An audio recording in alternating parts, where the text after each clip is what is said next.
नमो जिणाणम। हम अपने personality development के संबंध में 3 बिंदुओं के माध्यम से चर्चा कर रहे हैं: विचार, वाणी और कर्म। यदि हम अपने विचारों का परिमार्जन करते हैं, आगम के अनुसार अपने विचारों को बनाते हैं और उन विचारों के अनुसार ही हम अपनी यदि वाणी का उपयोग करते हैं और फिर उन्हीं विचारों के आधार से हम अपने कार्य करते हैं, तो निश्चित ही यह एक अत्यंत सुंदरतम व्यक्तित्व का निर्माण करने वाला है। हम आगम का अभ्यास करें, बस हमारा ये आग्रह है। अभ्यास ना करें तो जिन वचनों के कुछ बिंदु, बहुत कम बातें कह रहा हूँ, आगम में तो इतना लिखा हुआ है हमारे विद्वानों ने, आचार्य भगवंतों ने, कि अगर उनको पढ़ें, उनका विचार करें, तो जिनवाणी को सही ढंग से पढ़ने वाले व्यक्ति का जीवन कितना नैतिक, कितना मानविक, कितना सामाजिक, कितना सरल और कितना कोमल, कितना परोपकारी, कितना कृतज्ञ हो सकता है, जिसकी हम कल्पना भी नहीं कर सकते हैं। अगर हमारे जीवन में दिखाई नहीं दे रही है कृतज्ञता, हमारे जीवन में नहीं दिखाई दे रही है नैतिकता, सरलता, कोमलता, क्षमा, तो सच बात यह है कि हम आगम का अभ्यास नहीं कर रहे हैं। हम विचार कर सकते हैं, नहीं साहब हम पढ़ते हैं, हमने तो कई ग्रंथों का अध्ययन किया है, हमने कई ऑनलाइन शिविरों को अटेंड किया है, हमने तो बहुत परीक्षाएं दी हैं। पढ़ना सुनना अलग बात है, मैंने कहा है आगम का अभ्यास करना अलग बात है। प्रैक्टिस, जो हमने पढ़ा है उसका अभ्यास करें तो कार्य होता है। एक बार कैसे भी हम किसी भी मिठाई की रेसिपी बहने जान लें, लेकिन उसका अभ्यास नहीं करें तो नहीं जान सकती हैं, बना सकती हैं। नृत्य करने के बारे में जान लें, लेकिन अगर ना करें, अभ्यास ना करें तो नहीं सीख सकते हैं। साइकिल चलाना जान लें कि ऐसे हैंडल पकड़ना, ऐसे पैडल चलाना, उतने से साइकिल चलाना नहीं आता है, उसके लिए प्रैक्टिस करना होती है। हमने प्रवचन सुन लिए, सुनते हैं, सुनना चाहिए। हम जिनवाणी पढ़ते हैं, शास्त्र पढ़ते हैं, पढ़ना चाहिए, लेकिन अभ्यास नहीं कर रहे हैं। हमारे विचार वैसे बने, हम अपने विचारों को जिनवाणी से मिलाएं कि जिनवाणी में लिखा है कि एक श्रावक को ऐसा सोचना चाहिए, श्रावक की ऐसी श्रद्धा होना चाहिए, देव शास्त्र गुरु के संबंध में ऐसी श्रद्धा होनी चाहिए, धर्म के बारे में ऐसी श्रद्धा होनी चाहिए। क्या मेरी श्रद्धा ऐसी है? एक श्रावक को, एक मोक्ष मार्गी को, एक धर्मात्मा को, एक सुखार्थी को, एक आत्महितैषी को कैसा बोलना चाहिए, हम क्या वैसा बोलते हैं?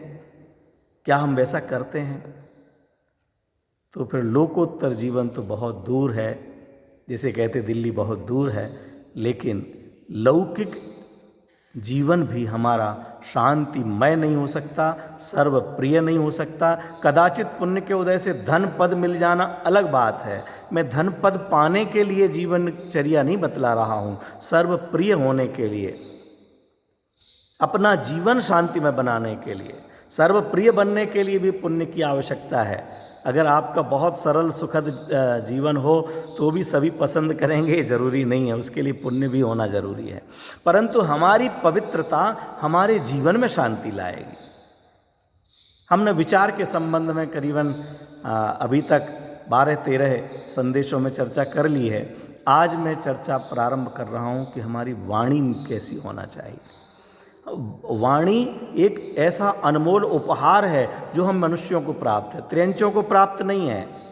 देवों की देव जाने, उनसे हमारा कोई व्यवहार नहीं है, और जो नारकी हैं वो भी उनसे हम व्यवहार करने की इच्छा रखते नहीं हैं। लेकिन हम मनुष्य हैं, तो मनुष्यों के लिए ये जो भाषा मिली है, यह भाषा, वाणी, ये बहुत बड़ा उपहार है। इसका दुरुपयोग नहीं करें। ये भाषा हमारे अंदर के भावों को दूसरों तक पहुंचाने का माध्यम है, इसलिए भाषा वाहक है, वाहन है। जैसे हमें यहाँ से जयपुर जाना है, तो जयपुर जाने के लिए रेल, बस, टैक्सी या हवाई जहाज़ एक वाहन है। अगर ये वाहन ना हो तो हम वहाँ नहीं पहुँच सकते। भले पैर हों, पैरों से चलना पड़ेगा, तब हम वहाँ पहुँचेंगे। ऐसे ही हमारे अंदर अच्छे से अच्छे विचार हों, लेकिन अगर हमारे पास वाणी ना हो तो हम अपने विचारों को नहीं पहुंचा सकते। हमारे अंदर सुख दुख का कोई अनुभव हो, अगर हमारी वाणी ना हो तो हम किसी को नहीं बता सकते। हमारी पीड़ा हो, पीड़ा दूसरों को नहीं बता सकते। इसलिए जो हमें वाणी मिली है ये केवल ऐसे वचनों का प्रयोग करने के लिए नहीं जो दूसरों को पीड़ा कर हो, पीड़ा देने वाली हो। वाणी ऐसी हो जो पीड़ा हर हो। दूसरों की पीड़ा को वाणी से भी हम पीड़ा हरण कर सकते हैं। वाणी ऐसी होना चाहिए। एक कहावत आती है कि बातन हाथी पाइए बातन हाथी पाँव। बातों में इतनी दम है कि अगर आप अच्छे ढंग से विनम्रता पूर्वक, सरलता पूर्वक, योग्य शब्दों का प्रयोग करते हुए वाणी बोलते हैं तो लोग आपको उस समय के हिसाब से हाथी जैसा पुरस्कार आपको दे सकते हैं, माने बहुत बड़ा पुरस्कार पा सकते हैं।